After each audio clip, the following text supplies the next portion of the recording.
Salut! Parlons-en donc. C'est le... Je ne sais jamais, en fait, où je suis rendu dans mes épisodes, mais c'est au moins le 7-8e épisode de ce magnifique balado indépendantiste, hein, disons-le. Alors aujourd'hui, j'ai quelqu'un que j'admire beaucoup, qui a écrit de nombreux livres, un historien, Éric Bédard, qui est professeur à l'Université TELUX, spécialisé sur le Québec depuis toute sa vie, en fait. Auteur de plus de 15 ouvrages, je n'aimerais pas toutes, là, mais le Québec tournant d'une histoire nationale, on voit là-bas l'histoire du Québec pour les nuls, membre de l'Académie des lettres du Québec depuis 2022, prix Clio Québec de la Société historique du Canada pour son livre Les réformistes, dont on va parler dans l'épisode, qui a été publié en 2010, médaille de l'Assemblée nationale en 2010, médaille de l'Assemblée nationale en 80... Deux fois la médaille de l'Assemblée nationale? Mon Dieu Seigneur. Prix Maurice Séguin du département d'histoire de l'Université de Montréal 80. Donc, vous voyez beaucoup de prix. Il est sur toutes les tribunes. Il y a eu une tribune au Journal de Montréal pendant quelques années de ça. Intervient dans les débats sur la place publique. On va parler de l'histoire du mouvement indépendantiste. Je peux vous dire que c'est passionnant. Je le sais parce qu'on l'a déjà enregistré. Le mouvement indépendantiste, un peu avant 1840, mais beaucoup à partir de 1840, en fait, des années 1830. Les patriotes jusqu'à aujourd'hui, jusqu'à où on en est aujourd'hui avec ce mouvement-là. Donc, restez avec nous.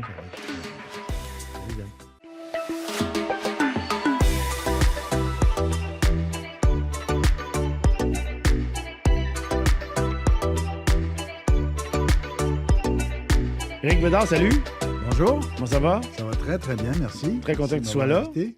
Écoute, ça me fait plaisir. Écoute, alors donc, je suis rendu à mon, je ne sais pas combienième épisode de balado aujourd'hui. J'en ai fait toute l'année passée. Écoute, j'avais le goût de t'inviter parce que j'avais le goût de parler du mouvement indépendantiste dans son ensemble, l'histoire du mouvement indépendantiste. Oui, oui. Ça a commencé quand? Je me rappelle une fois, il y a longtemps de ça, j'avais fait un projet là, militant, puis j'avais appelé, comment il s'appelle? Jean-Claude Germain, qui Oui. était... D'ailleurs, es-tu décédé, Jean-Claude Germain? Non, je pense pas. C'est pas là que ça fait longtemps que j'ai pas entendu parler. Oui, moi aussi. Ouais. Puis à l'époque, tu sais, bon, Jean-Claude, c'était pas un érudit. Là, Oui, tu sais. Moi, il m'a oui. enseigné à l'École nationale de théâtre dans Ouais. les années 80. Il a écrit des pièces. Oui, il a avec écrit une des pièces dimension historiques, très, très, très historiques. D'ailleurs, il est un peu passé dans l'ombre, Jean-Claude Ouais. Germain. Tu sais, il y a un peu, ses pièces ont un peu mal vieilli. Puis c'est un peu dommage parce qu'il y a beaucoup de matériel là-dedans. Puis je me rappelle, je pense que j'avais demandé justement de faire ça dans un événement militant à un moment donné, de venir faire une historique du mouvement indépendantiste. Puis là, je lui ai dit, on pourrait commencer à Dollars des Ormeaux. Tu sais, je ne sais pas pourquoi j'avais lâché ça. Puis là, il m'avait dit, écoute, c'est bizarre, Dollars des Ormeaux, conscience, c'est pas encore ça. Je ne sais pas pourquoi j'avais lâché ça. Ouais. Fait que, bon, depuis ce temps-là, l'histoire du mouvement indépendantiste, je suis un peu plus au courant. Ouais. Mais, fait que c'est ça. Donc, grosso modo, est-ce qu'on peut dire, tu penses que... Et Jean-Claude Germain, juste pour Vas-y. poursuivre sur lui, Jean-Claude Germain avait une caractéristique assez typique, je dirais, de sa génération, une très grande hostilité à l'égard de l'Église. Oui, Hein? oui, tout à fait. Je pense que tu vas être d'accord avec moi. On est d'accord. Alors donc, Dollars des Ormeaux, c'était le mythe d'une église, d'un courant très conservateur et très Oui. traditionnaliste. Oui. Alors c'est sûr que c'est pour ça qu'il a sûrement réagi Oui, comme oui, ça. oui, oui. Non, mais aussi, c'est parce que, bon, là, on parle de... je veux dire, il faut que les Anglais arrivent pour qu'il y ait un sentiment de Oui. vouloir l'indépendance. Sinon, ça n'existe pas. Ouais. Donc, c'est ça. Donc, bon, là, aujourd'hui, tu sais, on est là-dedans encore. On dirait que même le mouvement indépendantiste renaît un peu. Le PQ monte dans les sondages. Mais on dirait que l'idée revient. Tu sais, on a Ouais. pensé pendant 10, 15 ans, 20 ans, peut-être pas 20 ans, mais 15, mettons, que c'était mort. Tu sais, on disait le PQ est mort, donc l'idée d'indépendance. Mais là, on dirait qu'il y a une resurgence. On a, tu sais, un Denis Coderre, ultra-fédéraliste, qui veut peut-être aller à la chefferie du Parti libéral au Québec, puis peut-être qu'il y aurait ça. On retrouverait peut-être cette espèce d'affrontement fédéraliste-souverainiste, peut-être, là, je dis bien, peut-être à la tête du gouvernement du Québec. Bon, peut-être. Mais ça part d'où, ça? Oui. Comment on pourrait... Avec Ouais. quoi on parle de ça, là? Ouais, À ouais. quel moment on pourrait... L'idée, la pensée de dire le Québec, en soi, avec ses frontières actuelles, déciderait de ses propres patentes, ses propres traités, ses propres affaires. Alors, normalement, je t'aurais répondu que ça commence en gros avec l'époque des Patriotes. OK. Mais là, je viens de co-diriger une thèse, puis je te promets que je ne vais pas te faire un séminaire D'accord. autour d'une thèse de D'accord, doctorat. d'accord. Mais j'ai un étudiant, Édouard Baraton, un Français d'origine, qui vient de soutenir une thèse sur, il appelle ça la question de le rapport à la France après la conquête pendant un siècle. OK. Puis est-ce que les Français nous ont vraiment abandonnés, délaissés? Intéressant. Puis à l'inverse, comment les Canadiens français utilisaient la référence française pour des fois lutter contre les Anglais ou sortir d'une forme d'oppression? Et il m'a fait découvrir un certain Chartier de Lotbinière, qui était un scientifique, un genre de géomètre. Et c'est un homme qui était proche du maréchal de Lévis, qui était le second de Montcalm, qui avait remporté la victoire de Sainte-Foy. Et il paraît que durant la guerre d'indépendance américaine, alors, la guerre d'indépendance américaine, en général, ce qu'on nous a appris, c'est que les Français, là, ils aident les Américains, mais les Américains, évidemment, ont peur que les Français profitent de cette occasion pour reprendre pied en Amérique et reprendre possession, en gros, du Bas-Canada et peut-être une partie de l'Ohio. Les Américains s'assurent auprès des Français, disent, OK, vous nous aidez, là, mais on est d'accord que vous nous aidez. Vous revenez pas. Vous revenez pas. Et les Français, en gros, disent oui, vous inquiétez pas, on n'a plus aucune intention. Mais ce qui montre dans sa thèse, c'est qu'il y avait des leaders, notamment le maréchal de Lévis, qui n'avait pas digéré peut-être la défaite de 1760, qui était toujours actif et qui envisageait, enfin, poussait l'idée d'avoir, et soutenu par Chartier de Lotbinière, qui lui était un Canadien, était quelqu'un d'ici, soutenait l'idée de créer un État plus ou moins indépendant, mais comme un protectorat de la France. Donc, pas un pays qui serait français, mais un pays qui serait plutôt indépendant, mais sous la protection de la France. Alors, ça, j'ai complètement tombé en bas de ma chaise. Je ne savais pas que déjà, à l'époque de l'indépendance américaine, il y avait en France, mais il y avait aussi des Canadiens qui envisageaient un tel scénario. C'est un scénario. Ça n'a pas eu, bon. Mais à part cet épisode-là que j'ai pu découvrir récemment, en gros, on peut s'entendre que ça commence avec les Patriotes. Okay. Sauf que là, je parle d'un ancien comédien qui a joué dans Octobre. Oui. Et, un film marquant. Et le problème, un peu, avec, je trouve, les Patriotes de 1837-38, dans notre mémoire d'aujourd'hui, surtout, je dirais, chez les indépendantistes, c'est que je pense qu'on oublie la phase réformiste des Patriotes. C'est un peu comme si, dans 150 ans, on revenait sur notre époque, la fin du 20e siècle, on étudiait juste le FLQ, puis on n'étudiait pas le PQ. Oui. Tu vois alors, on a étudié, dans le fond... Ceux qui militaient pour des réformes démocratiques à la même époque. Papineau, les 92 résolutions, c'est pas un manifeste indépendantiste. Non. Les 92 résolutions, c'est des gens qui disent on veut réformer la colonie, on veut la rendre plus démocratique, on veut en faire une colonie américaine, c'est-à-dire une chambre d'assemblée où tu as deux chambres, tu as un parlement avec 2 chambres, et les 2, on élit les représentants. Un peu comme ce qui se fait aux États-Unis. Mm-hmm. C'est le modèle de Papineau, mais quand on lit les 92 résolutions, on ne peut pas dire qu'il y a cette idée, il y a un petit peu de menace voilée. Tu sais, si jamais vous n'allez pas dans notre direction, on ne répond pas de nous. Il y a tout ça un peu dans les 92 résolutions. Mais ce n'est pas un manifeste indépendantiste. Mm-hmm. C'est une volonté de réforme de la colonie. Même si, et ça a été démontré, il y a dans certains discours qui vont se prononcer durant l'été 37, il va y avoir des fois une tonalité indépendantiste. Parce qu'en effet, le mouvement patriote, au départ, c'est un mouvement plutôt réformateur et réformiste. Mm-hmm. Mais comme Londres dit non, en mars 1837, ils disent « on ne veut rien savoir de vos doléances, il n'y en a pas question », ils se radicalisent, bien évidemment, durant l'été 37. Ouais. Durant l'été 37, en réaction au non de Londres, bien là, il y a comme une fièvre, il y a le boycott des produits anglais, il y a des grands rassemblements qui se tiennent même si la loi les interdit, il y a Papineau dont la tête est mise à prix, je veux dire, ça brasse, là. Et là, oui, le mouvement se radicalise et on envisage de plus en plus, durant l'été 37, on envisage de plus en plus l'idée d'une république du Bas-Canada.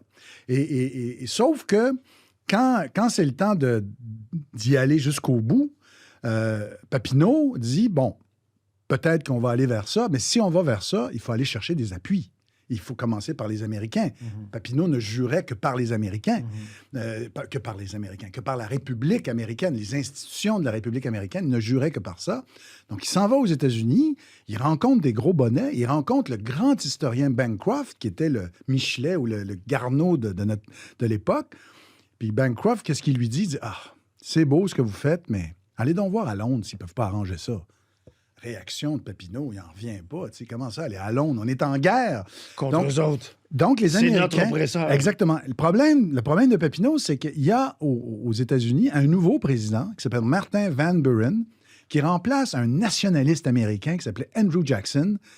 Il y en a qui font le parallèle Trump-Andrew Jackson, dans le sens du populisme. C'est un leader qui était complètement... qui sortait des rangs, qui n'était pas du tout de l'élite qu'on avait vu avant, tu sais, les Jefferson, les Adams, c'était comme des philosophes, presque des rois philosophes, là. C'était des grands intellectuels, des grands propriétaires. Lui, c'était un style complètement différent, très anti-britannique. Autrement dit, peut-être que Papineau aurait eu plus de chance avec Andrew Jackson, mais avec le nouveau président, il n'en était pas question. Van Buren a dit qu'il n'est pas question qu'on les aide. Autrement dit, il n'est pas question qu'on se brouille avec l'Angleterre, qui est la grande puissance pour ses sympathiques bas canadiens, francophones. Bah, ils sont sympathiques, mais on ne va pas se brouiller avec la Grande-Bretagne pour eux. Et Durham comprend ça. Lord Durham, une des premières choses qu'il fait quand il vient, il va visiter les Américains. Il va voir, il va sonder les Américains. Donc, Papineau, voyant qu'on n'aura pas le soutien des Américains, Papineau, il dit, on est avec des tire-poids face à la plus grande armée, donc il s'en va en France. Et là, il reçoit un peu de soutien, mais des franges les plus radicales et isolées, les républicains de l'époque. Et donc, il considère que non, on ne peut pas aller de l'avant avec un projet indépendantiste sans soutien d'une armée étrangère. Et là, il va y avoir une scission au sein du mouvement patriote. Donc, il va y avoir Papineau qui va lui aller en Angleterre, qui va lui en France, mais il va y avoir un autre courant, beaucoup plus radical, les frères Chasseurs, Robert Nelson. Et là, on a cette déclaration d'indépendance du Bas-Canada de février 1838. Mais vous remarquez, Papineau n'est pas dans le décor, Papineau ne signe pas. Donc, il y a une scission. Et donc, ce courant-là, Delormier, tous ces gens-là, on les trouve, on trouve que c'est des personnages très courageux. Je comprends très bien que ça a inspiré Pierre Falardeau pour faire un film sur un personnage comme ça. Mais le problème, c'est ça, on pourrait dire Delormier meurt pur, parce qu'il meurt sur l'échafaud. Mais alors que Papineau, il revient, puis là, il doit composer avec une réalité difficile. Il va dire, tant qu'à y être, j'aime mieux l'annexion aux États-Unis à la limite que l'Empire. Bon. Alors, donc, en gros, on peut dire que il y a quelque chose qui se passe. L'idée, peut-être, imprègne les esprits. Il y a une possibilité là. Il y a une voie, peut-être, mais défendue essentiellement par les franges, peut-être les plus radicales, de 1838. Les frères Chasseurs, Delormier et d'autres. Après ça, qu'est-ce qui se passe? Là, on connaît la répression, l'acte d'union. Et là, la stratégie de La Fontaine, qu'en effet, j'ai bien étudiée, la stratégie de La Fontaine, qui était un ardent patriote. C'est un peu comme le président de l'aile jeunesse des patriotes, en gros, parce qu'il avait été élu en 1830, il était jeune, il admirait sincèrement Papineau, il le suivait partout, les gens le décrivent. Alors là, La Fontaine, lui, qui va être d'ailleurs emprisonné en 1838, parce qu'il va y avoir une répression en 1838 dans une nouvelle loi martiale. Tout le monde va être emprisonné sans distinction. Étienne Parent, La Fontaine, c'est une razzia. Et donc, La Fontaine va être libéré, et là, il va aller vers cette voie réformiste. En gros, c'est l'idée qu'on va laisser tomber la question, on va faire avec l'acte d'union, on va essayer de tirer le meilleur parti des circonstances en s'alliant avec d'autres contestataires, mais de l'Ontario, Robert Baldwin. On va essayer d'isoler les Tories, les plus radicaux, ceux qui vont incendier le Parlement en 1949. On va essayer de les isoler. On va faire alliance avec d'autres réformateurs. Puis on va mettre la question du régime de côté. C'est un peu le beau risque de René Lévesque. Oui, t'es pas le premier. Jocelyn Letourneau avait fait cette comparaison. La Fontaine, c'est un peu l'homme du beau risque, en effet, des années 1840. Mais sa ligne politique va recueillir la faveur des électeurs du Bas-Canada qui vont l'élire, qui vont le réélire. Et voilà. Donc, ils vont aller dans cette direction-là. Et l'idée indépendantiste, en gros, dans les années 40, dans les années 50, pas grand monde. C'est plus là. En fait, les options qui sont sur la table, c'est soit on adhère avec, évidemment, avec une forme de résignation à l'acte d'union, on fait avec, on essaie de tirer le meilleur parti des circonstances, ou l'annexion aux États-Unis. C'est les deux options qui s'offrent, disons, aux gens du Bas-Canada, mais il n'y en a pas de troisième. Il n'y a personne à l'époque qui dit non, l'indépendance. L'indépendance revient un peu dans les années 1860 avec quelqu'un comme Médéric Langto. Médéric Langto, C'est quelqu'un qui va fonder un journal, c'est un avocat. C'est le fils d'Hippolyte Langto, qui était lui-même un patriote, 1837-38, exilé en Australie. Fait que c'est sûr, ça marque la mémoire. Il est revenu, lui, Langto? Il est revenu. Ce Langto-là, oui. Ce fameux Langto-là, comme tous les autres, à quelques personnes près, là, mais ils sont presque tous revenus parce qu'au début des années 1840, on va passer des quêtes, on va ramasser de l'argent. Et c'est là qu'Antoine Gérin-Lajoie va composer la chanson « Le Canadien errant ». Donc, c'est de refaire revenir ces gens. Donc, Hippolyte Langto, exilé, revient, et son fils, Médéric, qui n'a pas oublié tout ça, fonde le journal L'Union nationale en 1864, s'oppose avec beaucoup, beaucoup de détermination à la Confédération de 1867. Et lui, il va envisager l'idée indépendantiste. Il va l'envisager assez sérieusement, mais c'est un peu un feu de paille. C'est pas un mouvement social très fort. Y a-t-il une audience, lui? Il y a une certaine... Absolument. Des gens derrière lui? Oui, il va avec son journal, et durant l'année 1867, il va organiser une grande manifestation ouvrière. La première, on pourrait dire, manifestation ouvrière assez moderne de notre histoire, parce qu'il y avait déjà des associations un peu, on pourrait dire, de mutuelles entre travailleurs qualifiés. Il n'y avait pas de syndicats, beaucoup, là, pour les travailleurs journaliers. Mais les travailleurs spécialisés avaient commencé un peu à se regrouper, à fonder des petites associations qui étaient plus des associations de protection en cas d'accident du travail, pour aider des veuves, plus qu'un syndicat combattant. Mais il va fédérer tout ce monde-là, puis il va organiser une grande marche en 1867. Et c'est la première fois qu'il va y avoir une sorte de jonction entre, disons, un mouvement social populaire et l'idée indépendantiste et politique. C'est quand même assez original. Et d'ailleurs, dans le tome 2 de Figures marquantes de notre histoire, il va y avoir un texte de Mathieu Thomas qui raconte la vie de Médéric Langto. Sérieux? Oui. Solide. OK, j'ai hâte de voir ça. Alors, parle-moi donc juste avant. Oui. Le rôle de l'Église. Je parle beaucoup. Non, mais c'est très intéressant, mais l'Église, là-dedans, à partir de 1840, on a souvent dit que l'Église avait été un éteignoir des velléités d'indépendance du peuple québécois. Tu sais, là, qu'ils vont prêcher la soumission après les défaites. Puis est-ce que c'est si vrai que ça? Est-ce qu'ils ont joué un rôle important? Oui, alors, en 1837... Pour dire au monde, fermez vos gueules, prenez votre trou. L'évêque de Montréal, Monseigneur Jean-Jacques Lartigue, condamne les patriotes, et, tout comme l'Église universelle de l'époque condamne les soulèvements, disons, nationalitaires, nationaux, comme en Irlande ou en Pologne. Il y a des velléités dans ces deux pays-là de s'émanciper, et l'Église universelle de l'époque, c'est une Église extrêmement réactionnaire. C'est une Église qui dit la modernité, le principe des nationalités, donc la démocratie, le peuple en bas, le pouvoir vient en bas.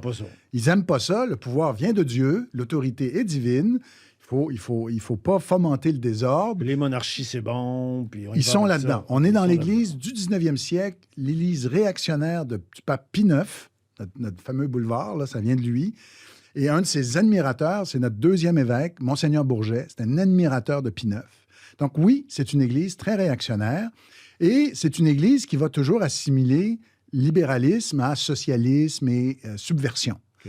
D'où le slogan « Le ciel est bleu, l'enfer est rouge ». L'enfer est rouge, le rouge, c'était la couleur des révolutionnaires, même s'ils étaient libéraux. On n'est pas encore dans le marxisme, là. Donc, en effet, l'Église a été une puissance extrêmement hostile au principe des nationalités à cette époque-là, et hostile à la contestation de l'ordre établi. Le pouvoir vient d'en haut, il faut le respecter. Et plus tard, ils vont se modérer, parce qu'ils vont être comme ça au début sur les questions ouvrières. Sur les questions ouvrières, ils vont dire ça aux ouvriers. Ils vont dire, voyons donc, c'est quoi ce désordre? C'est quoi cette idée de faire une grève? Oui, mais attends un peu, là, la révolution industrielle, les ouvriers s'en vont chez les communistes. Fait que là, ils vont commencer à se réveiller. Ils vont dire, non, je pense qu'on va changer un peu de notre discours. On va créer des syndicats, mais catholiques. Bon. Alors, ils vont changer. Bon, ça, c'est un autre sujet.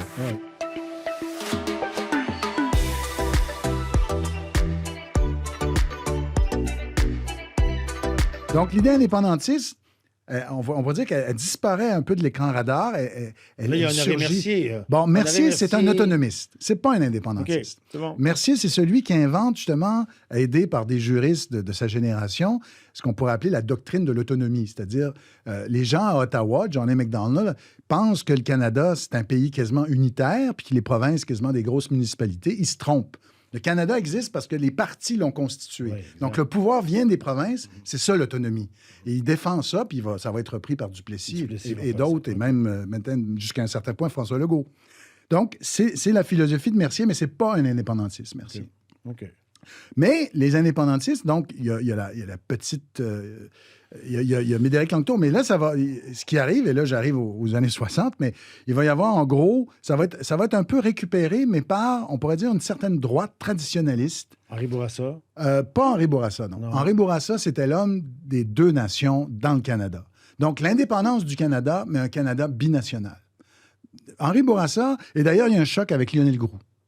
Lionel Groulx et lui vont avoir deux visions nationales très différentes. Henri Bourassa défend l'indépendance du Canada, mais d'un Canada fondé avec deux peuples. Et ça, il va toujours défendre cette idée-là. Alors que la vision de Groulx, c'est que la nation canadienne-française a ses droits et doit se défendre. Et la Confédération de 1867, ça ne marche pas tellement bien. Donc, là-dessus. Alors, les droites traditionnalistes qui vont récupérer l'idée indépendantiste, t'en as deux. Tu as Jules-Paul Tardinel, ça, c'est un écrivain qui va publier Pour la patrie. C'est un roman un peu, il va se projeter dans les années 40, on est à la fin du 19e siècle. Et lui, en fait, il est indépendantiste parce qu'il a l'impression que l'Amérique matérialiste et américaine est en train de corrompre les valeurs des Canadiens français, catholiques, paysannes. C'est pas pour la survie du tout, lui. Enfin, c'est la survie d'un mode de vie ancestral qui est en train d'être... Puis Groulx est un peu dans cette perspective-là.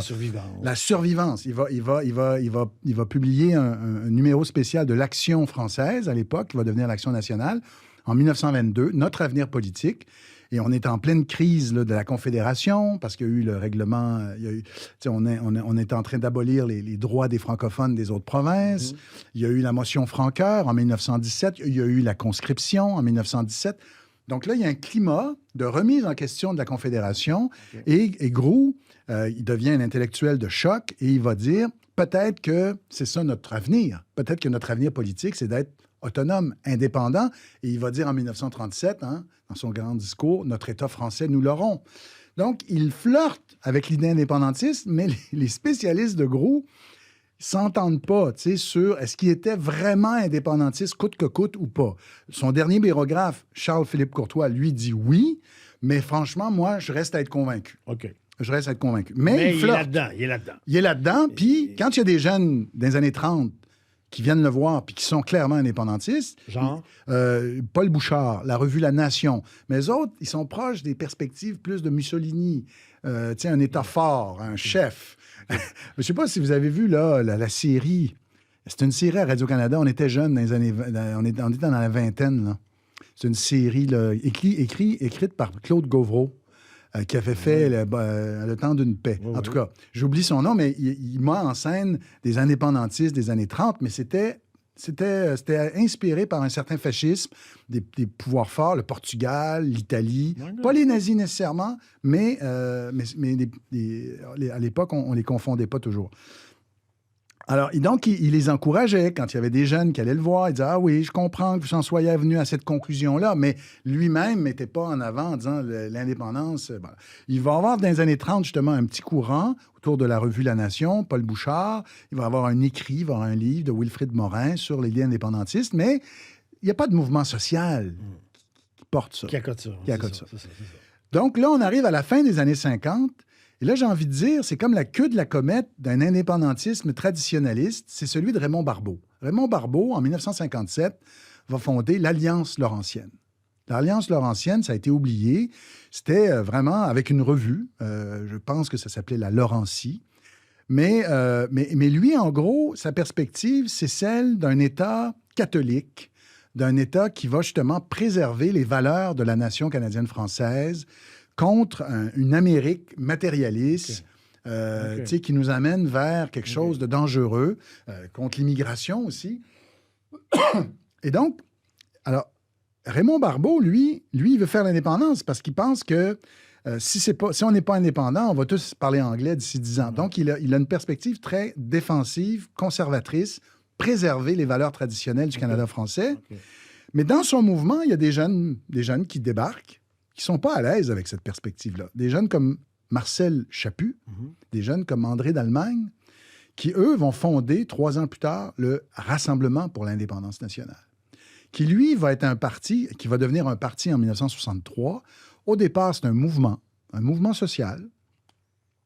Et donc, eux, ils défendent l'idée indépendantiste, mais eux, ils vont emprunter dans leur discours, d'abord, ils proposent un État plutôt social-démocrate. Ils sont plutôt sociaux-démocrates. Ils sont plutôt à gauche. Plutôt à gauche, centre-gauche. Marcel Chaput, c'est moins clair, mais en tout cas, en gros, le RIN est plutôt de centre-gauche. Clairement, il va le devenir avec Pierre Bourgault, qui était plus jeune qu'eux.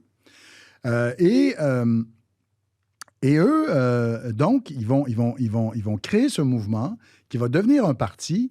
Ils empruntent aussi au lexique de la décolonisation. Là, le mouvement de la décolonisation, ça bat son plein avec l'indépendance de l'Algérie en 1962. C'est un mouvement qui commence à faire beaucoup d'adeptes et beaucoup de gens, notamment un des pionniers du mouvement indépendantiste de l'époque qui s'appelait Raoul Roy, qui va créer l'Action socialiste pour l'indépendance du Québec, qui lui aussi avait travaillé un peu avec Raymond Barbeau. On va se rendre compte, on va s'identifier finalement à ces peuples colonisés.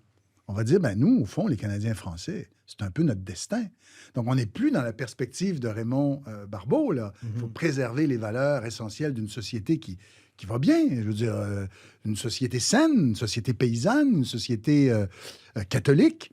Là, on n'est plus là-dedans. On est les damnés de la terre, nous aussi. Donc, on est dans un discours de décolonisation. Là, c'est une autre optique à laquelle adhèrent qui? Les jeunes qui vont fonder la FLQ en 62, 63. FLQ, je dis souvent aux étudiants, ça ne vous fait pas penser à FLN? FLQ, FLN, donc c'est 1 an après la signature des accords d'Évian. Je veux dire, les jeunes de l'époque, ils voient ça dans l'actualité toutes les semaines, le FLN qui pose des bombes, et là, tu as le début de l'intervention des Américains au Vietnam, tu as la guerre d'Indochine. Alors, ça brasse. Les années 60, ça brasse. Ça brasse, et c'est une fièvre qui va s'emparer de la jeunesse, cette idée de décolonisation. Et là, les jeunes Canadiens français des années 60, beaucoup s'identifient complètement à ça, au point où le RIN est dépassé sur sa gauche par une revue comme Parti pris, qui va être fondée en 1963, par le FLQ, fondé la même année en 63. Alors là, on se retrouve avec un mouvement indépendantiste où il y a qui tangue beaucoup plus vers le centre-gauche, voire l'extrême-gauche. Et ça déplaît à des vieux indépendantistes qui étaient proches de Raymond Barbeau, qui vont quitter le RIN en 64. Okay. Ça, c'est oublié. Il n'y a plus d'indépendantistes de droite à cette époque-là. Justement. Okay. En 64, en 64, il y a juste du monde comme moi qui sait ça. Là. Le Rassemblement national, exactement. C'est le fameux regroupement qui va devenir le Ralliement national. Le Ralliement national. Alors, le regroupement national, c'est le RN. C'est qui, ces gens-là? Lucien Lessard. C'est tous des noms qu'on va revoir beaucoup plus tard, dans une dizaine. Lucien Lessard, vous l'avez peut-être oublié. Tu l'as peut-être oublié. Il était ministre de René Lévesque. Exactement. Ministre de René Lévesque, député de la Côte-Nord. Oui. Jean Garon. Il était dans le RN. Mais lui, c'était plus et ça l'a suivi toute sa vie, c'était plus... Il trouvait ça trop centralisé à Montréal, le RIN. Ça l'agaçait. Okay. Et on oubliait les régions, on oubliait Lévis, on oubliait l'Aubinière. Bon, il y avait Marc-André Bédard de Chicoutimi, qui faisait partie de ce groupe-là. Donc, des gens qui ont été des ministres très importants de René Lévesque plus tard. Donc, vous voyez, le Rassemblement, le Regroupement national, eux autres, puis là, j'ai lu leurs correspondants, j'ai lu leurs journaux, eux autres, ils trouvaient que ça allait ben trop à gauche. Ça allait ben trop dans le discours. Puis eux autres, ils disaient, on ne se reconnaît pas, nous, dans le destin des Algériens puis des Vietnamiens. Les Canadiens français, on a un autre destin. On n'est pas là-dedans. Pour eux, on a des problèmes. On veut l'indépendance du Québec. Donc, la décolonisation, pour eux autres, ça leur parlait pas? Non, du tout. Ils voulaient l'indépendance, pourquoi? Non, c'est quand parce même que... pas pour faire obstacle comment je dirais ça, aux valeurs américaines qui sont en train de débarquer et tout ça. C'était pas ça leur enjeu. C'était beaucoup ça. C'est-à-dire, comme Barbeau, là. peut-être pas dans le cas de Jean Garon, qui est plus j'aurais envie de dire un loose cannon, une tête... mais lui, c'était plus le côté, là...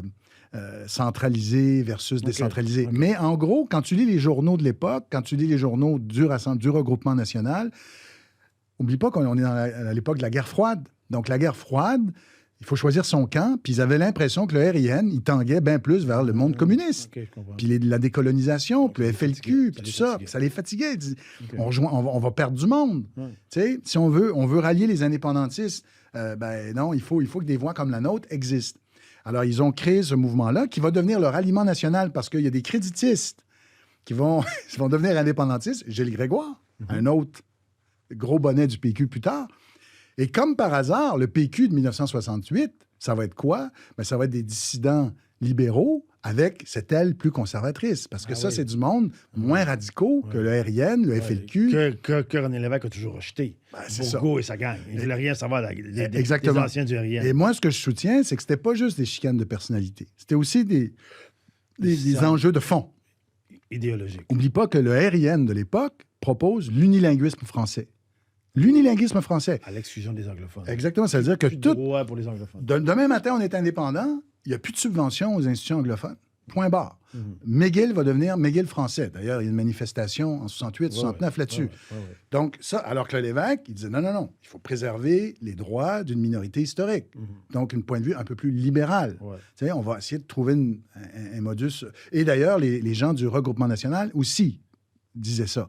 Ils disaient, il faut quand même que les anglophones aient le droit de conserver leurs institutions. Donc, il y avait des lignes de fracture sur, disons, le rapport au passé. Le rapport au passé, ça, c'est bien important. C'est un sujet qui m'intéresse beaucoup. C'est-à-dire, les gens qui sont dans la décolonisation, ils disent quoi? Bien, ils disent, avant nous, les Canadiens français, c'est des êtres complètement aliénés qui obéissent aux patrons anglais ou à leur curé, voire à leurs femmes. Il y a un petit discours un peu machiste dans Parti pris. Donc, il faut sortir de ça. Et le Québécois, c'est le Canadien français nouveau. C'est un peu la différence entre un Juif et un Israélien ou un Russe puis un Soviétique. Le Québécois, c'est un être nouveau. Donc, on ne rompt pas seulement avec un régime politique. On rompt avec une psychologie d'aliénation. Tu sais, c'est ça, le discours de la décolonisation. Les gens plus conservateurs, ils n'embarquaient pas là-dedans.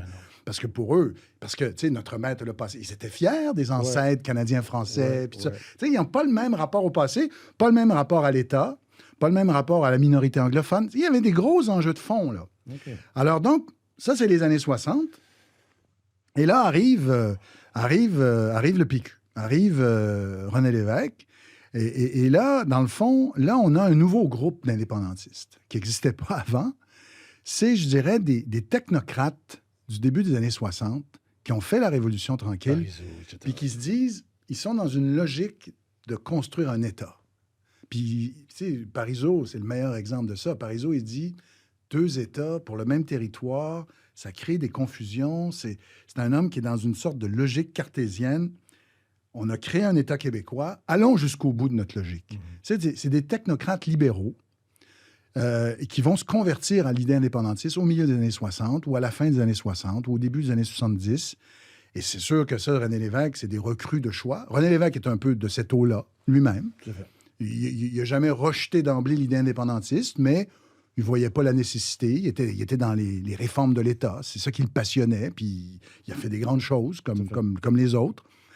Mais là, ces gens-là disent, ouais, mais là, si on veut aller au bout de ce qu'on a commencé à construire, il faut devenir indépendant. Mais indépendant, pas à la Pierre Bourgault, puis pas à la Pierre Vallière.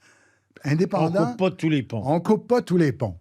Hein? Et là, ben, le discours c'est une espèce de voix du milieu, en fait. Oui, mais je pense qu'elle était sincère. Je pense pas que c'était juste électoraliste. Non. Je pense qu'un René Lévesque, il disait, on va essayer de trouver une entente à l'européenne, mais avec les gens du reste du Canada. Alors donc, René Lévesque... René Lévesque aussi, bon, excuse-moi. Là, oui. Mais tu sais, bon, ça a été beaucoup dit, mais tu sais, bon, comme il était journaliste à la Libération, il a vu les camps de concentration, il avait été beaucoup marqué par ça, parce que le côté noir du nationalisme pouvait faire. Là, ça Tout à fait. marquait beaucoup. Fait qu'il y avait un peu de peur des extrêmes. Exactement. Et d'ailleurs, on me disait que tu as reçu Félix Rose pour te parler de la crise de Saint-Léonard, son prochain film, et du FLQ, mais surtout la crise de Saint-Léonard. Moi, quand tu lis les textes, parce que René Lévesque était chroniqueur déjà, il publiait au Dimanche Matin, après ça, il a publié dans un journal de Saint-Hyacinthe, son ami Yves Michaud. Et quand on lit les textes durant la crise de Saint-Léonard, on sent sa méfiance pour les dirigeants de Saint-Léonard, francophones. Raymond Lemieux. Raymond Lemieux, il trouve qu'ils sont un peu radicaux. Okay. Il trouve ça... Il sait que c'est la bonne voie. Il sait qu'il faut aller vers ça pour allier... dans le fond, le mouvement souverainiste, le mouvement nationaliste, derrière l'idée d'indépendance, alors que ça, l'Union nationale ne le comprend pas. Jean-Jacques Bertrand ne comprend rien de ce qui se passe. Lui, il a juste une lecture légaliste. Ils ont le droit d'avoir leurs écoles en anglais. C'est la lecture de Jean-Jacques Bertrand. Mais ça signe la mort de l'Union nationale. Les nationalistes, c'est comme un corps qui perd son sang. Alors là, les nationalistes vont tous aller au PQ, presque, parce que là, ils sont choqués que Jean-Jacques Bertrand aille dans cette direction-là. C'est drôle parce que, un aparté, je l'ai vu le film de Félix Rose. Là. Ah oui, pas moi. Puis il a retrouvé des discours d'archives là, de Jean-Jacques Bertrand, justement. Puis ça me fait tellement penser à Trudeau en ce moment, parce qu'il fait des grands discours à l'époque sur l'importance de la langue française. Puis oui, c'est important, on va sauvegarder la langue française, mais il fait le Bill 63 qui, dans le fond, formalise l'idée que tout le monde a le choix. C'est le choix de la langue d'enseignement. Exact. Faites ce que vous voulez. Oui. Ben oui. Alors qu'il faut, ça aurait pris à ce moment-là, ben ça va venir, là, le fruit n'était pas mûr, mais ça aurait pris une loi plus forte. Le Bill 22 n'est pas encore là, ça va prendre la loi 101, en fait. Exact. Pour accoter le discours qu'il y avait, mais il y avait déjà le discours. Dans le discours, le français c'est important, puis c'est vrai, puis il faut travailler pour ça. Puis, comme Trudeau en ce moment. Trudeau, il dit ça tout le temps, mais il investit 700 millions à la communauté anglophone du Québec dans les 5 prochaines années. Tu sais. Bon, c'est ça. Oui. Alors voilà, donc René Lévesque, lui aussi se convertit, mais se convertit à l'idée, dans le fond, du projet Souveraineté Trait d'Union Association, très important, le trait d'union. Et il veut fédérer, il veut fédérer, évidemment, comme il était un ministre important, un ministre vedette, en soi, ça attire énormément. Il y a un renouveau, il y a toute une jeunesse. Il y a comme du tirando, là, René. Oui. C'est comme une vedette, mon Dieu, une grosse vedette. Ah oui, oui. Je me rappelle avoir lu des trucs là, sur Bourgault, là, qui regarde ça, la fondation du mouvement, puis qui fait... on n'a pas grand-chose qu'on peut faire. La vague est haute. Il appelle, je ne sais plus qui, là, je me rappelle pas, je ne sais plus où j'ai lu ça, mais il appelle un des grands du RN de l'époque, puis il dit, on n'aura pas vraiment le choix, il va falloir aller avec lui. Oui, mais un par un, parce que les négociations vont commencer entre le Mouvement Souveraineté Association et le RIN. Et ça, à cause beaucoup des questions de fond, plus que, je pense, de personnalité, même si, oui, il y avait des flamèches entre Bourgault et Lévesque. Mais au niveau des idées, là, il y avait vraiment un gros fossé. Ça marchait pas. C'était complètement différent comme approche. Et donc, Lévesque, ça ne marchera pas. Et entre-temps, il y a la fameuse manifestation de la Saint-Jean de 68. Bourgault est emprisonné. Fait que là, Lévesque a le prétexte idéal pour dire moi, je ne travaille pas avec du monde qui font de la violence. Bon. Mais par contre, pendant ce temps-là, les négos avec le ralliement national, tout ça, ça se passe très, très bien. Et eux, ils vont se joindre et ils vont fonder le Parti québécois. Le Parti québécois, c'est l'idée d'ailleurs de Gilles Grégoire, un ancien du ralliement national. Le nom Parti québécois. Le nom Parti québécois, oui, tout à fait. Il y avait différents scénarios qui circulaient. Et là, c'est ça, c'est que là, le René Lévesque, qu'est-ce qu'il a dans son mouvement? Il y a toutes sortes de monde. C'est vraiment... C'est pas évident, là, quand tu regardes, là, c'est quoi là, son parti, puis c'est quoi ce mouvement. Alors, il y a quoi? D'abord, il y a des libéraux comme lui qui ont quitté, qui sont des nationalistes, mais qui ont une expérience du gouvernement, que c'est des gens, ils savent comment manœuvrer un État. C'est pas rien. Les technocrates, disons, libéraux. Il a avec lui, évidemment, cette aile plus conservatrice qui vient du regroupement et du ralliement national, qui, eux autres, sont attachés à l'histoire, aux ancêtres, à une forme de tradition. Il y a à côté de lui des jeunes Turcs qui débarquent du mouvement étudiant. Claude Charon, Louise Arel, ils sont très à gauche, qui sont un peu dans l'idéologie de la jeunesse des années 60, qui veulent un peu casser la baraque. Il y a des syndicalistes, Robert Burns, je pense à lui, mais il y en a d'autres, qui, eux, sont dans la contestation du régime capitaliste et puis qui voudraient que le PQ porte ce genre de discours-là. Lévesque, il peut se rallier un peu, mais c'est... Et t'as les RINistes, là, les gens du RIN qui rentrent un par un. Qui a à ce moment-là du RIN? Qui est issu du RIN en ce moment-là? Dans les têtes d'affiche, il n'y en a pas beaucoup. Okay. Mais ils viennent un par un. C'est un peu ça que Bourgault avait dit. Ils vont venir, tu sais, Bourgault, je pense qu'il se présente à l'Exécutif national en 70, parce qu'il y avait des congrès à chaque année à l'époque. Pendant quelques années, ça devait être lourd à organiser. Et ça se voulait un parti très démocratique. Donc, un à un, ils vont venir. Donc, il y a une aile qui vient du RIN, puis qui, elle, adhère au discours de la décolonisation. Non, mais j'en rencontre plein. Moi, quand je vais dans des résidences de personnes âgées, c'est à Longueuil, là, souvent, il y en a qui me le disent. Moi, j'étais dans le RIN. Oui. Pas ça, j'étais embarqué avec René Lévesque, mais j'étais dans le RIN avec Bourgault en 66. C'est ça. Un petit vieux, là, c'était à Longueuil, ouais. Alors, tu sais, ça fait en sorte que le mouvement indépendantiste que va constituer le PQ, c'est là que tu vois que c'est vraiment une coalition. Et moi, j'insiste là-dessus parce que je pense que c'est important de toujours se le rappeler que le mouvement souverainiste, c'est une grande coalition. Et l'image que je donne souvent, c'est comme une coalition qui a deux jambes. C'est une coalition, mais l'idée globale que le français ne survivra pas si on ne devient pas indépendant,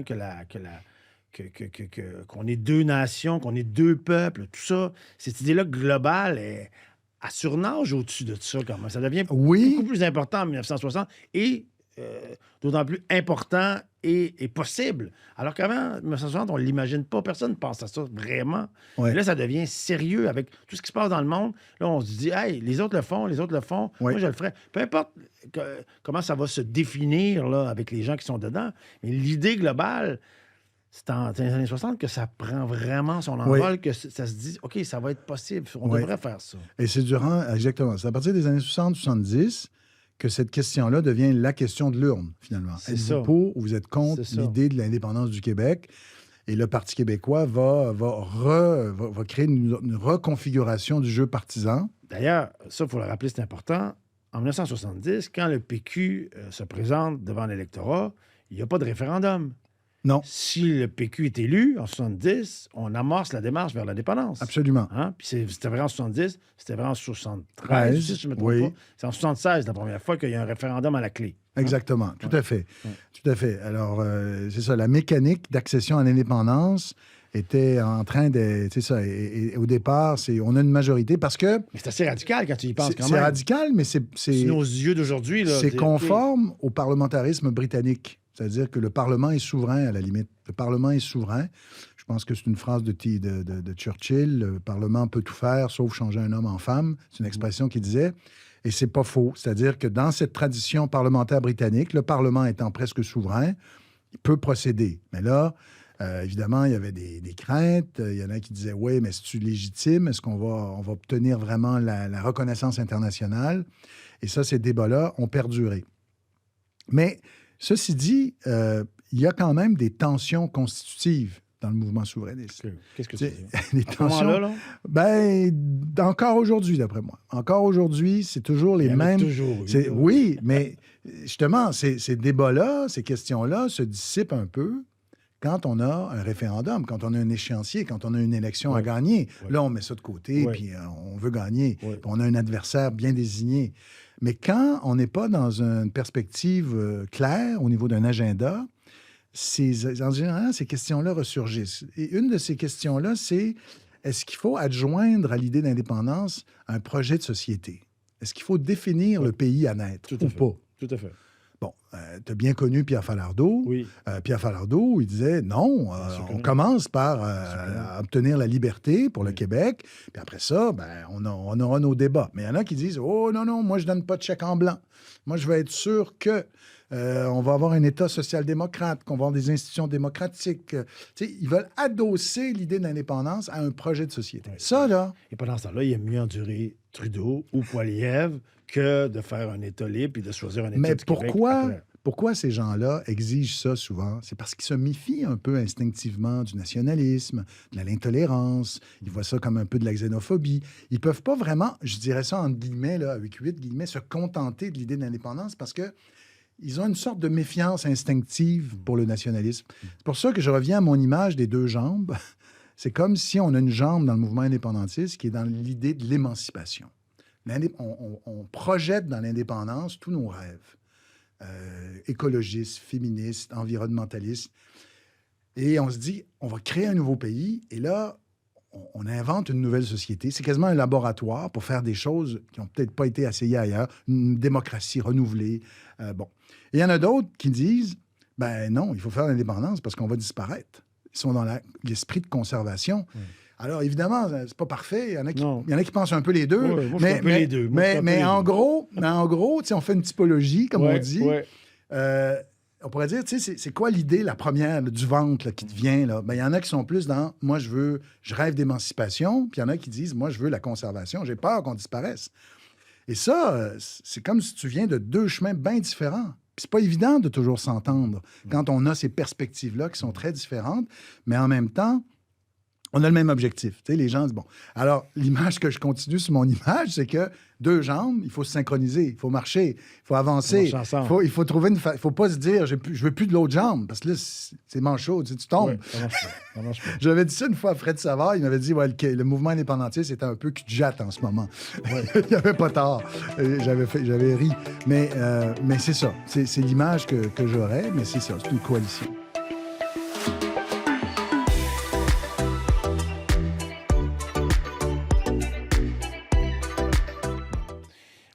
Donc, puis là, aujourd'hui, comment ça évolue, ça? Bon, après 76, là, ils prennent le pouvoir en 76. Oui.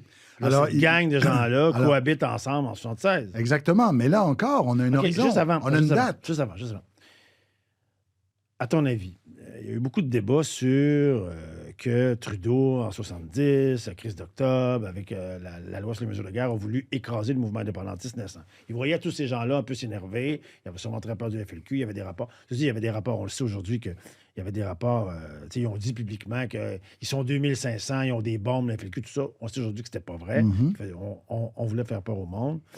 Il y en a qui disent que si il n'y avait pas eu la loi des mesures de guerre, le PQ aurait pris le pouvoir en 73, mettons. Moi, je pense que... Je ne sais pas, en fait, j'ai pas la bonne réponse à cette question-là. C'est sûr que c'est vrai ce que Trudeau a voulu essayer de faire. Je suis à peu près convaincu de ça. Maintenant, 6 ans dans la vie d'un peuple, c'est pas énorme. Il a fallu que les gens se fassent à l'idée. C'est probablement peut-être l'idée... Penses-tu que c'est l'idée que il n'y avait plus... c'était plus tu votes le PQ, tu votes pour l'indépendance. Le fait que ça a été adopté en 73, l'étapisme, penses-tu que ça avait un impact sur l'élection du PQ en 76? Sûrement. Moi, je pense que oui. Ça a distingué deux éléments. Il y a notre option constitutionnelle de changer de régime, de commencer des négociations. Mais ça, on va vous revenir. On va faire un référendum là-dessus. Et il y a un bon gouvernement, c'est-à-dire, vous êtes tanné des libéraux, parce que là, c'était le scandale olympique. L'abbé James, ça allait pas bien, là. Ça brassait beaucoup. D'ailleurs, Jean Cournoyer l'a dit. Il dit, moi, j'étais ministre du Travail, j'ai éteint des feux, mais après 6 ans, il restait juste des cendres. Il avait cette image-là dans ses mémoires. Je trouvais ça fort. Et c'est vrai. Ça chauffait énormément. Oui, ça chauffe. Je pense que c'est ce gouvernement qui a adopté les lois, d'ailleurs, sur les services essentiels, parce que le Québec était paralysé. Alors, cette impression de désordre, ça va favoriser aussi le PQ qui va dire « Élisez un bon gouvernement ». Bon. Mais là, ils sont pris avec cette promesse. Alors, il faut tenir un référendum et ils vont poser, comme tu le sais, une question avec plusieurs points-virgules, très longue. À un moment donné, j'étais à Bruxelles, à la délégation du Québec à Bruxelles, et là, je rencontre le délégué de la Catalogne. On était à la veille. Là, plus tard, il y a eu ce qu'on sait en Catalogne, mais c'était avant la prise du pouvoir des indépendantistes et tout ça. Puis là, il vient me voir, mais il avait lu mon Histoire du Québec pour les nuls, mais il dit, mais c'est quoi cette question de 1980? Il n'en revenait pas. Tu sais, comment vous avez pu poser une question? Ça a été très débattu entre Québécois. Vous en faites pas. Ouais. On en rit aujourd'hui, mais c'est vrai que c'était une drôle de question. C'était une question qui se voulait pédagogique, mais en même temps, les gens, pour eux, c'était oui ou non à l'indépendance. Dans le fond, c'était clair. Donc, c'est un échec. Il y a le rapatriement. Le Québec est isolé. Et là, arrive un nouveau chef, Jacques Parizeau. Jacques Parizeau, il va nous dire, au fond, là, le trait d'union, c'est fini. Puis, c'est fini pour une raison... Pourquoi il fait ça? Pourquoi il fait ça? D'abord, c'est un peu... Je me suis jamais posé la question. Faudrait creuser la question. Vu Parizeau, indépendantiste pur et dur, mais il venait quand même, comme tu l'as dit, c'est un technocrate libéral. Oui, puis il avait soutenu 80, même si après coup, il dit, il avait quand même embarqué. Il était là. Alors, l'explication que je trouve la plus intéressante, il l'a donnée... C'est à cause de Mitch? Non, c'est à cause du libre-échange avec les États-Unis. C'est ça son argument. Il dit, comme on a le libre-échange avec les États-Unis, on n'a plus besoin de cette association économique avec le reste du Canada. Okay. On a déjà accès au marché américain et notre économie est davantage nord-sud que est-ouest. C'est plus naturel de travailler avec les Américains. D'où le travail des Canadiens de convaincre les Américains de dire pensez pas que ça va être fait là, si vous devenez indépendant. Ils vont travailler en coulisses. Et puis là, finalement, Clinton ne va pas trop se mouiller là-dessus. Alors que on peut le dire aujourd'hui, puis on peut le dire parce que c'est certain que au lendemain d'un référendum gagnant au Québec, tous les commerçants américains ou canadiens, au Canada, ils vont être un peu fâchés pendant quelques mois, mais le gars qui vend des frigidaires à Thunder Bay, puis qu'il y a un gars à Montréal qui veut acheter son frigidaire, il va y vendre son frigidaire pareil. C'est certain que ça n'a jamais été vrai, cette affaire-là. On fait peur au monde avec ça, mais les commerçants, indépendants ou pas, il y a des gens qui veulent acheter le bébel, ils vont faire affaire avec nous autres. C'est vrai, mais en même temps... indépendants ou pas, là. En même temps, les États-nations au 19e siècle, c'est la minorité des États-nations qui vont être libre-échangistes. L'Angleterre pouvait se permettre d'être libre-échangiste au 19e siècle, mais la grande majorité des États étaient plutôt protectionnistes. C'était une nouvelle philosophie, ça, de dire on va libéraliser les échanges, et c'est une philosophie qui émerge au moment où on sent que c'est la mort du modèle communiste, le modèle soviétique, l'Europe de l'Est. Donc ça prend la cote. La libéralisation des échanges va créer un climat de prospérité, mais de paix aussi. C'est le pari, ça a toujours été le pari des libéraux au plan économique. Hein? Le commerce tue les guerres, tue l'acrimonie entre les peuples. C'est un argument qu'on peut discuter, mais ça a toujours été leur argument. C'est pas le sujet de la chronique. C'est pas le sujet, exactement. Donc, arrive le libre-échange. D'ailleurs, Parizeau est pour, mais Bernard Landry est pour. Ouais. Il avait écrit un livre, il fait des tournées de conférences, et c'était l'argument. On n'a plus besoin de l'association parce qu'on a potentiellement ce libre-échange. Plus tard, M. Parizeau peut réviser son jugement sur ces ententes de libre-échange qui justement, érodent les souverainetés des peuples. Simon-Pierre Savard-Tremblay a écrit des livres là-dessus pour montrer l'évolution aussi de Parizeau sur ce sujet-là. Donc, on laisse tomber le trait d'union, on laisse tomber l'association, sauf que M. Parizeau voit les sondages. Puis les sondages sont très mauvais à la fin des années 80 à cause de l'accord du Lac-Meach. Il y a un renouveau, il y a de l'espoir. On pense qu'enfin, on va trouver une solution. Qu'on va revenir dans l'honneur et l'enthousiasme, comme l'avait promis Brian Mulroney. Et là, d'où, je t'invite à aller voir le slogan de l'année 1980, 89, de l'élection de la campagne du PQ. C'est Bourassa qui est chef du C'est Bourassa qui est revenu au pouvoir. Mais tu sais, M. Parizeau, il va être prudent au début. Il s'est présenté beaucoup comme... Il est un ardent indépendantiste. Mais si tu regardes toutes ses stratégies, il a été assez proche de l'évêque, c'est-à-dire... Pas tant sur la démarche que sur les slogans, l'approche. Au début, il disait on va faire des référendums sectoriels. À la fin des années 80, quand l'indépendance était très bas dans les sondages. Mais là, arrive l'échec de l'accord du Lac-Meach. Alors, c'est sûr qu'il voit une ouverture, une brèche. Il fonce, mais il fonce en essayant de créer, de fédérer tout le monde. Tu sais, quand il dit « je tends la main à mon premier ministre », il rêvait que les libéraux disent « bon, ben c'est vrai, on a essayé, finalement, on va essayer de trouver quelque chose ». Un genre de gouvernement d'union nationale, on va trouver une solution. Finalement, on sait ce qui s'est passé, ça n'a pas fonctionné. Okay. Je te pose une question piège. Tu penses-tu que Bourassa était sérieux quand il a fait son discours au lendemain de l'échec de Meach? Non. Moi, je pense que la démonstration de Jean-François Lisée est extrêmement convaincante. D'ailleurs, on peut trouver une entrevue que j'ai faite avec Jean-François il y a 2 ans à peu près, où je suis revenu sur son livre et je l'ai cuisiné là-dessus pour le plaisir de la discussion. Tu sais, dire, est-ce que tu ne tires pas un peu une conclusion? Tu sais, le tricheur, tu avais déjà une thèse. Mais sa démonstration est assez convaincante. Tu sais, il montre que dès l'été 90, il dit à ses homologues des autres provinces, « Je ne veux pas aller là, mais donnez-moi du temps. Donnez-moi du temps, donnez-moi du temps, donnez-moi du temps. » Bon. Non, je pense qu'il n'a jamais envisagé ça. Okay. Il a juste voulu gagner du temps. Okay. Et voilà. Et donc, surfer sur la vague. Il faut comprendre que là, c'est quand même c'est 60-65 pour le oui. C'est majeur. C'est majeur. Les gens ont de la misère à s'imaginer aujourd'hui ce que c'était, l'enthousiasme. Moi, je me rappelle, j'étais à la Saint-Jean-Baptiste. De 90? 90. Ah oui, avec le discours de Jean Duceppe. Au parc Jean-Drapeau. L'ambiance était quelque chose. Oui. J'imagine que s'il y avait des gens là qui avaient vécu la libération en 44, ça devait être semblable à ça. Là. Il flottait dans l'air un air de liberté, puis c'était sérieux. Là, tu le sentais. Tout était là. Évidemment, les chefs politiques, par exemple, étaient là-dedans aussi. Ils disaient, wow, il faut faire quelque chose. Ben, c'est ça. Il faut canaliser ça, cette énergie-là. Mais malheureusement, pour les indépendantistes, c'est pour le Québec. Le Québécois qui va se créer dans la foulée. Là, c'était gros. Là. C'est démission chez les conservateurs. Lucien Bouchard, un homme charismatique qui va devenir indépendantiste, qui va assumer ça. Alors, c'est ça. Donc, M.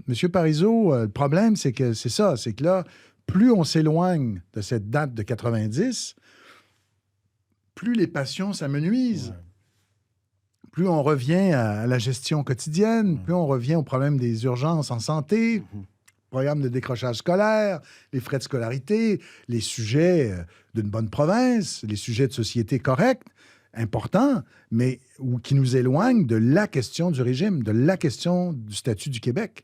Et de sorte qu'on se retrouve au début de l'année 1995, le PQ revient au pouvoir en septembre 1994, avec d'ailleurs un score un peu décevant. Après tout ce qui s'était passé, ils arrivent avec, évidemment, beaucoup plus de députés parce qu'ils sont plus forts chez les francophones, mais 15 000 votes de plus seulement que les libéraux en 1994. Moi, je me rappelle, les commentateurs ce soir. C'est une douche d'eau froide. Ah oui, c'est ça. C'était vraiment ça. Comment? Parce que là, il faut le dire, Parizeau avait le premier référendum dans la première année de mandat. Absolument. C'était sérieux. Ouais. Donc là, tous les commentateurs disaient comment va-t-il le faire? C'est ça. 42 ou 40 des voix, je ne me rappelle pas. Oui, c'était 44. Les deux étaient nez à nez au niveau du suffrage populaire. C'est ça. Et il y avait eu l'ADQ qui venait de naître, qui avait récolté 6 Oui, c'est ça. Alors ça avait peut-être nuit au PQ, je ne sais pas, dans la répartition. Alors là, voilà. Et là, Jacques Parizeau... Donc, ça redescend. Donc, si on fait un portrait, il y a eu, fin des années 60, c'est bien énervé. Le PQ arrive, 76, grosse date. Oui, 76, pour ceux qui ne l'ont pas vécu, l'arrivée du PQ, ça aussi, c'était une grosse date. Référendum, ça redescend. 84, ça redescend. On n'a plus d'excitation. Là. Non. 84, ça ne marche pas. 90, l'espoir revient avec Parizeau. Avec l'échec de l'accord du Lac-Meach. Les grosses années, Charlottetown, 92. 94, PQ revient, mais ça affaisse un peu. Il dit qu'il fait un référendum et la campagne référendaire. C'est ça. Là, il va arriver un moment quand même clé, la campagne référendaire. C'est le moment où... moi, j'ai lu, puis tu sais probablement comme moi, que Bernard Landry, je pense, en août 95, il va voir Parizeau, puis il arrive avec les sondages, puis il dit « Hey, on est à 40, Jacques. » C'est ça. Ça avait dit 1 an, mais il faut faire... Oublie ça. L'année prochaine, peut-être dans 2 ans, mais pas là. On rentre dans le mur. Parizeau, il fait là, il va pareil. Bon. Ça a pris l'arrivée de Lucien Bouchard. C'est ça. Bouchard. Mais là, moi, j'ai compris vraiment le sens du mot négociation avec cette fameuse entente du 12 juin 1995. Tu sais, des fois, on entend ça. Les gens ont négocié, là. Entre Dumont. Ouais. Alors, Mario Dumont, ADQ, le Bloc, Lucien Bouchard, le PQ vont négocier une entente. Dans le fond, c'est la démarche qu'ils vont négocier ensemble. Le Bloc et l'ADQ poussaient pour qu'on remette à l'ordre du jour l'idée d'un partenariat économique avec le reste du Canada. Parizeau ne voulait rien savoir. Il disait qu'on n'en avait pas besoin. Mais eux autres, ils disaient, les Québécois, ils aimeraient ça. Ils seraient rassurés de ça. Fait qu'il va y avoir une entente du 12 juin que, franchement, là, je trouve que les négociateurs de ça, ils m'impressionnent, on pourrait dire, parce que tout le monde gagnait. Tout le monde gagnait dans cette entente. Tout le monde gardait la face. Voilà. Parizeau avait la certitude qu'1 an après un référendum, il y aurait une déclaration d'indépendance. Soit pour ratifier un nouvel accord avec le reste du Canada et faire l'indépendance, soit pour faire l'indépendance sans accord avec le reste du Canada. Et pendant l'année, on créait une négociation. Et là, plus tard, durant la campagne, le 7 octobre 1995, ça a été un tournant de la campagne, on annonce que Lucien Bouchard va être le négociateur en chef, l'homme le plus populaire à l'époque, qui sortait là, d'une opération à la jambe. C'était un drame, et les gens l'aimaient, les gens, il était bon, il touchait au cœur des gens. Et donc, ça a été un tournant. Et là, le référendum, ça a fini presque un match nul. 50 000 voix qui manquaient pour gagner. Ouais. Puis après, il arrive quoi? Il arrive avec le mouvement indépendantiste. C'est ça. Alors, il y a deux visions là-dessus. Comment je dirais ça? Il y a la vision... On n'a jamais passé plus proche qu'en 80. Non, ça c'est sûr. Le référendum de 80 et 60-40, ça n'avait pas été si proche, même si l'évêque était charismatique à l'époque. On n'était pas là-dedans. Bon. 95, scandale des commandites. S'il n'y avait pas eu ça, peut-être qu'on aurait gagné. Mais bon, en dehors des scandales politiques, on n'a pas gagné pareil. Le Québec est encore dans le Canada à ce jour. En fait, c'est ça qui est le plus triste, c'est que personne n'a gagné. Ouais. C'est-à-dire ceux qui rêvaient d'un renouvellement du Canada, d'une refondation du Canada, où le Québec serait reconnu, où le Québec aurait des pouvoirs spéciaux, ils n'ont pas gagné. Puis ceux qui rêvaient d'indépendance, de souveraineté association, appelons ça comme on veut, ils n'ont pas gagné. Fait qu'il n'y a rien. C'est comme un no man's land. Pendant ce temps-là, c'est le Canada de 82 qui s'installe, avec son multiculturalisme, sa vision des choses très, très claire. Et donc, c'est le Canada de 82 qui s'installe avec ses jugements, avec ses décisions, avec... et puis, voilà. Mais pour répondre à ta question plus précisément, quoi après? Ben, disons, il y a les gens qui ont une approche plus sociologique en disant les fondamentaux jouent contre nous pour toutes sortes de raisons. Le déclin du français à Montréal, on n'a pas les manettes pour contrôler notre État national, donc le pouvoir nous échappe. C'est peut-être un peu foutu. Et il y en a d'autres. Mais en fait aussi, il y a quelque chose de très important qui arrive après 95, c'est... on peut dire, je pense que c'est peut-être un peu gros, mais on peut dire que les progressistes, depuis les années 60, étaient tous au PQ, ou étaient tous dans le mouvement indépendantiste, ça c'est clair, mais probablement tous au PQ. Après 95, ils vont s'en aller. Il va y avoir l'UFP, comment ça s'appelle? Thérèse David, mais... Françoise David, l'Union des forces progressistes. L'Union des forces progressistes, qui va devenir Québec solidaire. Ouais. Donc, les progressistes plus à gauche vont dire, là, le pays n'arrive pas, mais on a des réformes à faire. C'est ça. Le logement, les femmes, c'est ça. Donc, il y a plus l'environnement et tout. Il n'y a plus d'échéancier. Ouais, donc ça. Là, on revient au naturel, on revient à nos positions. Oui, c'est ça. Bon, le pays n'arrivant pas, il y a des gens qui ont des batailles à mener qui disent, on va faire autre chose pendant ce temps-là. Oui, et j'ajoute à ça que le discours de monsieur sur les votes ethniques a traumatisé les intellectuels indépendantistes qui ont un peu voulu montrer un peu patte blanche. Et là, on a eu un mouvement vers ce qu'on appelait le nationalisme civique, d'ailleurs, mis de l'avant beaucoup à l'époque par Gilles Duceppe, pour montrer que non, on est ouvert. Et ce faisant, comment je dirais ça? On met un peu en sourdine le discours historique, le discours historico-culturel qui a porté le mouvement souverainiste. On est un peuple dans l'histoire depuis longtemps. Et oui, on est moderne, on est ouvert sur les autres. Là, je pense qu'on l'a montré. Mais on a une longue histoire qui porte ce mouvement-là.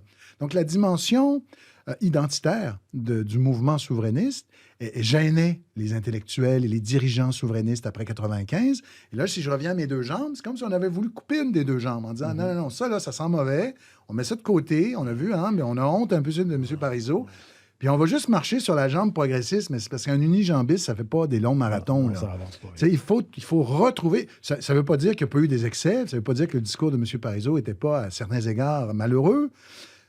Mais il faut retrouver une idée d'une coalition. Il faut travailler ensemble. Il faut que les gens qui ont des sensibilités plus conservatrices se retrouvent autant que ceux qui sont plus progressistes.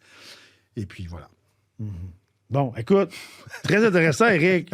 Vraiment super intéressant. Je veux dire, moi, je viens de passer 1 heure. Là. C'est vrai, je m'en suis même pas aperçu. Non, c'est 1 heure. Non, tu parles vraiment pas trop. C'était très, très, très intéressant, Éric, vraiment. Bien, merci beaucoup. Comment conclure ça? Sinon, l'histoire du Québec. Oui, l'histoire du Québec pour les nuls. Il n'y a rien de mieux. Non, moi, je suis bien d'accord avec ça. Donc, l'histoire du Québec pour les nuls, Éric a écrit ça. Je l'ai parlé dans mon intro tantôt des livres qu'il a écrits. Je ne reviendrai pas là-dessus. Mais merci, Éric Bédard. Merci beaucoup. C'était passionnant. Écoute, on vient de faire 150 ans d'histoire du Québec en à peu près 1 heure. Mais c'est passionnant. Évidemment, ça se trouve dans des livres. Si vous voulez fouiller ça, vous pouvez le faire. Il existe aussi une histoire intellectuelle du mouvement indépendantiste en 2 volumes. J'ai publié chez VLB. On a là-dedans des textes. C'est un ouvrage collectif dirigé par Denis Monnière et Charles-Philippe Courtois. C'est très complet. Il y a beaucoup de textes sur différentes... Tu sais, j'ai parlé de toutes sortes de familles du mouvement indépendantiste, mais on les retrouve beaucoup dans ces 2 livres-là. OK. Hey, merci, Éric Bédard. Merci. À bientôt. À bientôt. Salut.